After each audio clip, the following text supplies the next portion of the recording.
If I was trapped on an abandoned island and about to die and almost on my deathbed and still had to conduct one more interview, these are the 5 things that I would bring to make that interview easier. Now, I'm not going to be talking about the camera, the tripod, the light, the grip equipment. Those are all very common things. But these are 5 things that are known but a little lesser known, things that you might forget that actually make your life a lot easier. Let's talk about them. The first thing that I would bring is some type of reflection slash diffusion slash flagging system. Now, this is perfect for shaping the actual light that you have around you. For example, if I get this out of the way, you see what it looks like right now. If I move the black side, it kills some of that extra light, and it helps to shape my face just a little bit. And it's the same if you use the actual reflectant side. It helps to add a little bit more light, so that way you might not even need a second fill light. You can just use some type of bounce card. This is brilliant for shaping the light, and inside of it is going to be some diffusion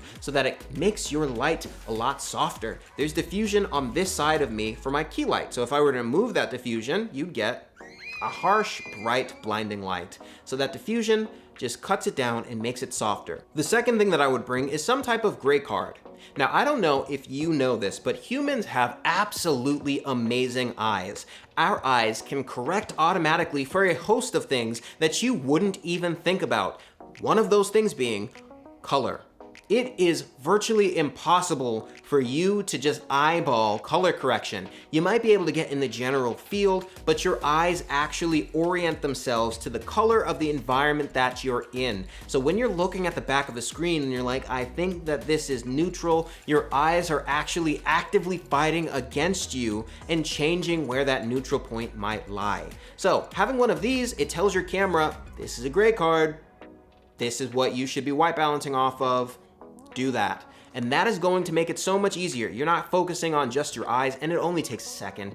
Just hold this up, point your camera at it, click that snapshot, white balance is automatically acquired. You're good to go. Bob's your uncle. You are ready to go from there.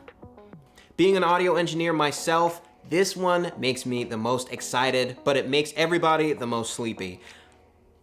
Cable management tools. I love cable management tools. There's nothing worse than having someone trip over a cable that you have not wrangled down, or having your cables just all over the place. This is a bongo tie. This is very easily tied around light stands and other equipment, and you tie a cable off, and then that cable can't move and it's clamped to the side. It's very brilliant. I love bongo ties. So if you have any bigger cables or anything like this, you can just use this tarp tie down and you can just get it all set, and boom, you're good to go. Same thing like a bongo tie, but it's just a lot bigger for a lot thicker cables or a lot thicker stands. And last but not least is a reusable zip tie. Now these things are great. If you have something that you don't want to move for a while, you just go ahead and zip it there. It's not really gonna go anywhere. That was a bad example. There you go. It's harder to make it go somewhere, and then when you're done with it, just unzip it. The fourth thing that I'm going to be bringing on site is going to be some type of sandbag, some type of weight system.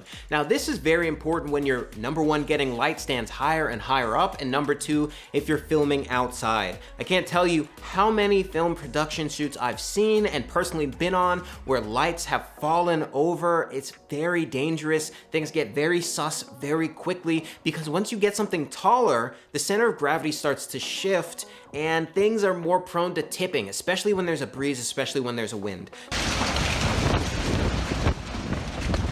So just having a weighted bag that you can just put on the base to add some extra stability to the base of your light fixture is going to make all the difference between your light stand tipping over and hitting talent and you having an easier film shoot because you took 5 minutes to fill a bag with some sand and throw it on the base of a light stand.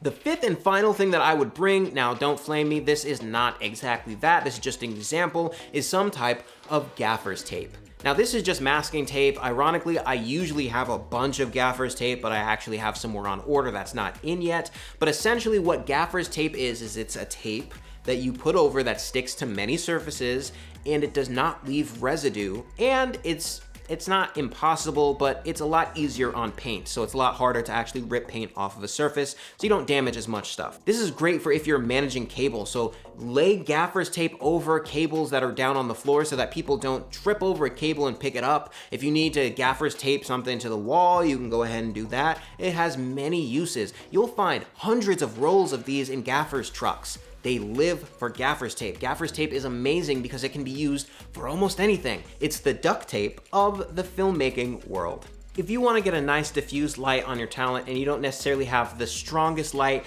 you can use something like this. They always like drinking when I start shooting something. You gotta love pets.